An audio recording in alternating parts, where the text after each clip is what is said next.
ఏం కనబడుతున్నాయి ఇక్కడ రైట్ గురుకులాల గోడ్ అంటూ వార్త కనిపిస్తుంది. జనవరి నుంచి నిలిచిపోయిన బిల్లులు, పలు చోట్ల గుడ్లు, చికెను, అరటిపండ్లు సరఫరా బంద్ అంట.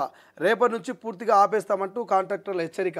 పలు చోట్ల 2-3 ఏళ్లుగా విద్యార్థులకు అందని టైర్లు, ఇక బూట్లు, బెల్టులు, స్కూల్ బ్యాగులు, యూనిఫామ్లు కేంద్రీకృత సేకరణలో జాప్యంతో దయనీయ స్థితి అంట. రాష్ట్రంలో గురుకుల పాఠశాలలు, కళాశాలల పరిస్థితి రోజురోజుకు దిగజారుతుంది. అద్దె బకాయిలు, సరఫరాదారులు, బిల్లుల చెల్లింపులో జాప్యము, ఇక విధానపరమైన నిర్ణయాలు తీసుకోవడంలో ఆలస్యమే ఇందుకు కారణం. దీంతో రాష్ట్రంలోని ఎస్సీ, ఎస్టీ, బీసీ, మైనార్టీ గురుకులలో చదువుతున్న వేలాది మంది విద్యార్థులపై తీవ్ర ప్రభావం పడుతున్నది. ఇక కేంద్రీకృత సేకరణ విధానము అమల్లో జాప్యం వల్ల ఈ విద్యా సంవత్సరం కూడా పాత కాంట్రాక్టర్లనే కొనసాగిస్తున్నారు. వారికి కూడా జనవరి నుంచి బిల్లులు చెల్లించకపోవడంతో ఇప్పటికే కొన్ని చోట్ల కోడిగుడ్లు, మాంసం, అరటిపండ్లు సరఫరా నిలిచిపోయింది. సర్కార్ తమకు బిల్లు బకాయిలు చెల్లించకుంటే మంగళవారం జూలై 1వ తేదీ నుంచి అన్ని రకాల ఆహార పదార్థాలు, ఇతర సామాగ్రి సరఫరాను పూర్తిగా నిలిపేస్తామని కాంట్రాక్టర్లు హెచ్చరిస్తున్నారు. ఉదాహరణకు చిలుకూరు ఎస్సీ గురుకుల పాఠశాలకు గుడ్లు, మాంసం సరఫరా చేసే కాంట్రాక్టర్లకు 10 లక్షల బకాయి ఉండడంతో సరఫరా నిలిపివేశారు. తాను ఇప్పటికే ఇంట్లో ఉన్న నగలు తాకట్టు పెట్టాల్సి వచ్చిందని, ప్రభుత్వ బకాయిలు చెల్లించే వరకు సరఫరా చేయబోమని ఆయన స్పష్టం చేశారు. అలాగే పలువురు కాంట్రాక్టర్లు చాలా చోట్ల ఆపేశారు. ఈ పరిస్థితిలో సంక్షేమ శాఖల కార్యదర్శులు ఏం చేయాలో తెలియక ఇక నిస్తేజంగా ఉండిపోయారు. జిల్లాలో అదనపు కలెక్టర్లు, ఇతర అధికారులు ఏం చేయాలో తెలియక తలలు పట్టుకుంటున్నారు. ఇక మోన్లో కీలక పదార్థాలు సరఫరాను చాలా చోట్ల నిలిపేయడంతో మెనులో కీలక పదార్థాల సరఫరా చాలా చోట్ల నిలిపివేయడంతో విద్యార్థులకు రోజువారీ మెను ప్రకారం ఆహారం అందించడం కష్టంగా మారింది. దీంతో ప్రిన్సిపల్ కాంట్రాక్టర్లను బతిమలాడుకుంటూ ఏ రోజుకు ఆ రోజు నెట్టుకొస్తున్నారు. ఇక అద్దె బకాయిలు అంట. రాష్ట్రంలో దాదాపు 1023 గురుకుల పాఠశాలలు, కళాశాలలు వివిధ సంక్షేమ శాఖల పరిధిలో పనిచేస్తున్నాయి. వీటిలో 662 విద్యా సంస్థలు అద్దె భవనంలో కొనసాగుతుండగా వీటికి 13 నెలలుగా 450 కోట్లకు పైగా అద్దె బకాయిలు ఉన్నాయి.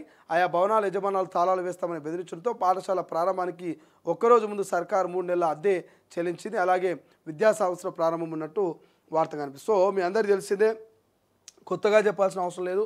ఇక్కడ బర్కత్పూర్ అనుకుంటా, బర్కత్పూర్ దగ్గర ఒక మైనార్టీ హాస్టల్లో ఏదో సంథింగ్ గురుకుల హాస్టలే, అక్కడ హాస్టల్కి అద్దె చెల్లించలేదని చెప్పేసి మరి గురుకుల మొదటి రోజు మొత్తం బిల్డింగ్ ఆ ఓనర్స్ తాళం వేసి ఇటు టీచర్లను మోనిస్తాడు, అటు పిల్లలు మోనిస్తాడు. అందరూ వచ్చి ఆ గురుకుల పాఠశాల ముంగలు కూర్చున్నారు. ఎందుకయ్యా తాళం వేసినామంటే అద్దె చెల్లించలే, ప్రభుత్వం నుంచి రావాల్సిన అద్దె రాలే. సో ఇట్లా కొన్ని చోట్ల అద్దె భవనాలకు అద్దె కట్టకపోవచ్చు, కొన్ని చోట్ల కాంట్రాక్టర్లకు మరి డబ్బులు ఇవ్వకపోవడం వల్ల ఇప్పటికే కాంట్రాక్టర్లు చెప్తున్నట, బెల్లం పుస్తెలతాడు అమ్మి మేము మరి అక్కడ పిల్లలకు అన్నం పెడుతున్నాం, పిల్లలకు గుడ్లు పెడుతున్నాం, పిల్లలకు మాంసం పెడుతున్నాం, పిల్లలకు అరటిపండ్లు పెడుతున్నాం, మరి మా కాంట్రాక్టర్లకు రావాల్సిన డబ్బులు మీరు క్లియర్ చేయకపోతే మేము ఇంకేరికెళ్ళి తీసుకురావాలని చెప్పేసి కొంతమంది కాంట్రాక్టర్లు మెనూలో ఉన్నటువంటి కొన్ని ఐటమ్స్ని ఆపేస్తున్నారు. కొన్ని చోట్ల కోడిగుడ్లు ఆపేస్తున్నారు, కొన్ని చోట్ల చికెన్, మటన్ ఆపేస్తున్నారు, ఇంకొన్ని చోట్ల అరటిపండ్లు ఆపేస్తున్నారు. ఇట్లా మెనూలో ఇవ్వాల్సినటువంటి ఐటమ్స్ అన్నీ కూడా వాళ్ళు మెల్లమెల్లగా తగ్గిస్తున్నారు. ఇప్పటికే జిల్లా కలెక్టర్ తలలు పట్టుకుంటారట. ఎవరైతే వార్డెన్లు ఉంటారో వాళ్ళు ఏం చేయాలో అర్థం కాక బ్రతిమలాడుకొని మరి ఒక్కో పూట నెట్టుకొస్తున్నటువంటి పరిస్థితి అంట. సో రాష్ట్ర ప్రభుత్వం ఈ గురుకులాలకు సంబంధించినటువంటి అంశం మీద కూడా దృష్టి పెట్టాలి.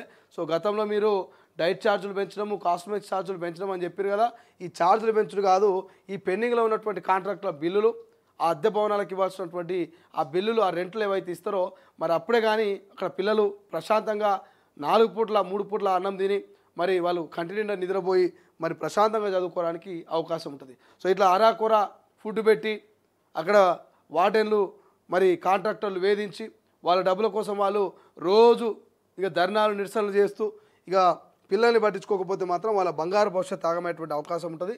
ఈ రాష్ట్ర ప్రభుత్వం ఎన్నెన్నో ఖర్చులు పెడుతుంది, దేనికో ఖర్చులు పెడుతున్నది. కానీ ఈ గుడ్లకు, చికెన్కు, అరటిపండ్ల సరఫరా బంద్ అయితే మాత్రం పిల్లల ఎదుగుదల మీద దెబ్బ పడుతుంది. కాబట్టి సో దయచేసి రాష్ట్ర ప్రభుత్వం జనవరి నుంచి మొత్తం నిలిచిపోయినాయంట బిల్లులు. అంటే జనవరి నుంచి అంటే ఇప్పటికీ 6 నెలల బిల్లులు ఇంకా రానట్టున్నాయి. ఈ 6 నెలల బిల్లులు కనుక ఇవ్వకపోతే రేపటి నుంచి మొత్తమే బంద్ చేస్తారట. కాంట్రాక్టర్లు హెచ్చరికలు జారీ చేస్తారు. మొత్తం బంద్ చేస్తే పిల్లల భవిష్యత్తు ఆగమవుతుంది, వాళ్ళ చదువు మీద ఎఫెక్ట్ పడుతుంది, సో వాళ్ళ ఆరోగ్యం మీద కూడా ఎఫెక్ట్ పడుతుంది. కాబట్టి రాష్ట్ర ప్రభుత్వం కొంత ఆలోచన చేయాలి. ఇప్పటివరకు బూట్లు, బెల్టులు, స్కూల్ బ్యాగులు, యూనిఫామ్లు ఇవన్నీ కూడా 2-3 ఏళ్ళుగా విద్యార్థులకు అంతలేమంట అసలే. పలు చోట్ల 2-3 ఏళ్ల నుంచి ఈ బూట్లు, టైలు, షూస్ ఇవన్నీ ఉంటాయి కదా, బట్టలు ఇవన్నీ అందాల్సినవి కూడా అందుతలేవంట. అంటే మరి పిల్లలు ఎంత ఇబ్బంది పడుతారో ఒకసారి రాష్ట్ర ప్రభుత్వం ఆన్ చేయాలి. ఓవైపు ఏమో రాష్ట్ర ప్రభుత్వం, ముఖ్యమంత్రి విద్యాసంస్థలు మెరుగుపడాలి, అదనపు కలెక్టర్లు వారానికి 2 సార్లు ప్రభుత్వ పాఠశాలకు పోయి తనిఖీలు చేయాలి, మరి అక్కడ పెట్టేటువంటి అన్నం కావచ్చు, చెప్పే చదువు కావచ్చు, ఇచ్చే బట్టలు కావచ్చు, ఇవన్నీ నాణ్యతగా ఉండాలని చెప్తున్నారు ముఖ్యమంత్రి గారు. ఎందుకంటే విద్యాశాఖ మీ దగ్గరనే ఉన్నది కాబట్టి దయచేసి ఈ గురుకులాల గోడు కూడా ముఖ్యమంత్రి వినాలని చెప్తున్నారు కాంట్రాక్టర్లు. కాబట్టి ఒక్కసారి రాష్ట్ర ప్రభుత్వం ఈ గురుకుల విద్యార్థుల మీద కనికరాన్ని చూపించాలి. కాంట్రాక్టర్లు కనుక